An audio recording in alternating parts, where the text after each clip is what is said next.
Okay, today we're cooking Keema peas. We're going to be doing it as a pocket, as like a half-time snack with beer. You can do it with rice, chips, however you want to do it. Just a weeknight tea or something.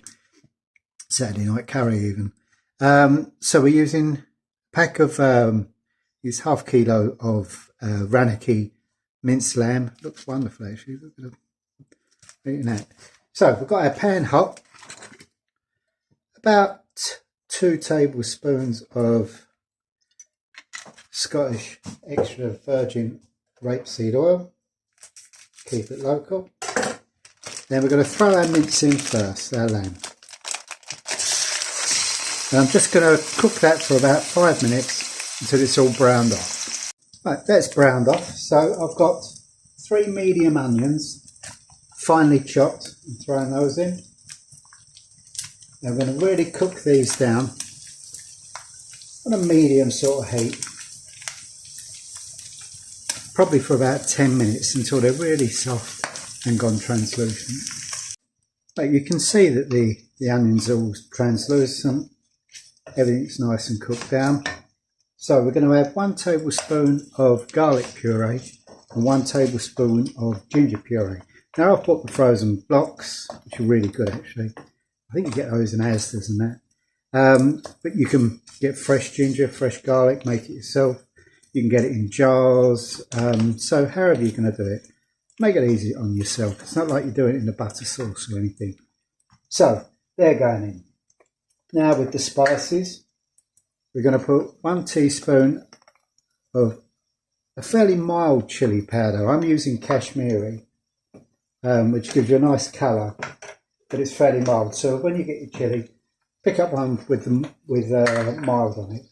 1 teaspoon of ground coriander, it's going in there.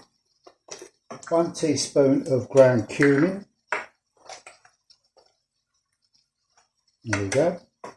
1 teaspoon, well actually about half a teaspoon of tumeric, it's quite strong. Along with 2 teaspoons of garam masala. All of these are available in the likes of Tesco's, even Lidl's, most of them. There we go.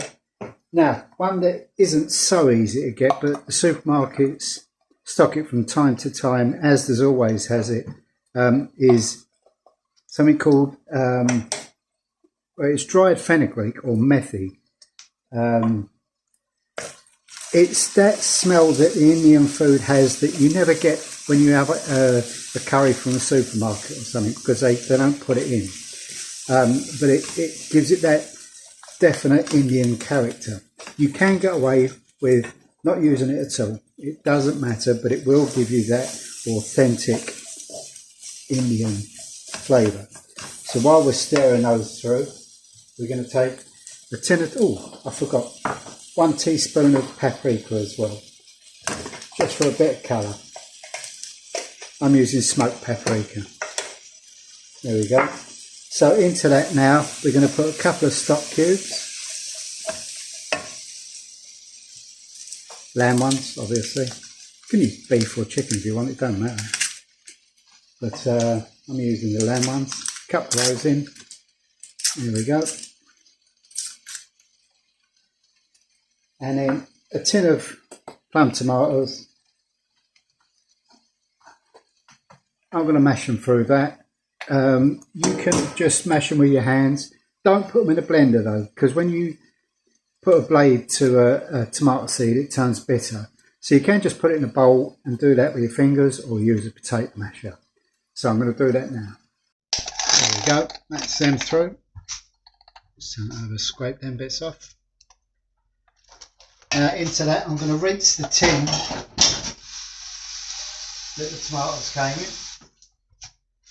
Rinse that out, pour that in, give it a good stir up, and then we're going to let this cook for about at least an hour, a couple of hours. If you want to do it in the morning and put it in a slow pot, even better.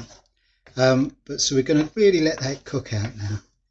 So see you in an hour or so. Been boiling for about an hour now, boiling, simmering away gently.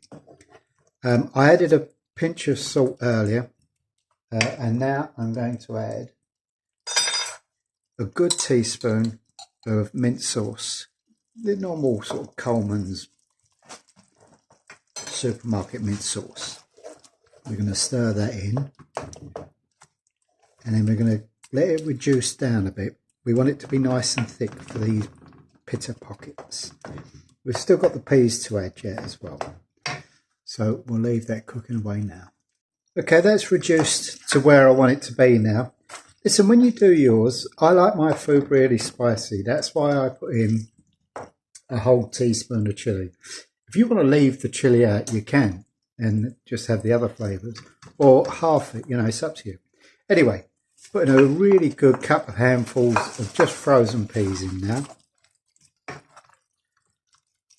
Now, how much you put in is entirely up to you. I like quite a lot, but there you go.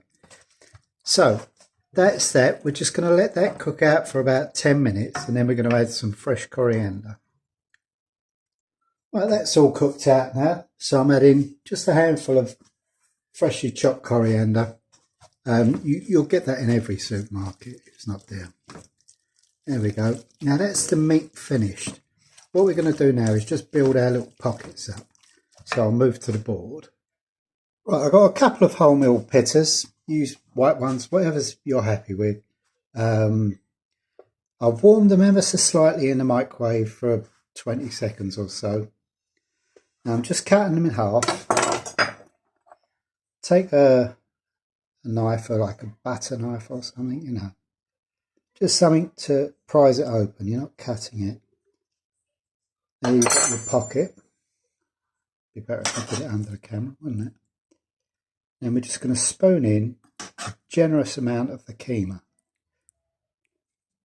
Now, because these are wholemeal, they have a tendency to split, but if you use a white one, they don't so much. And we just stand them up there. Another one, let you see it this time. Just pop your knife in, get your pocket, and lob your Keema in there. You know, a couple of these. I suggest a dark beer with these, but you know, if you're a lager person, go with that. So I'll continue to do these, and then I'll get a nice photo for the thing.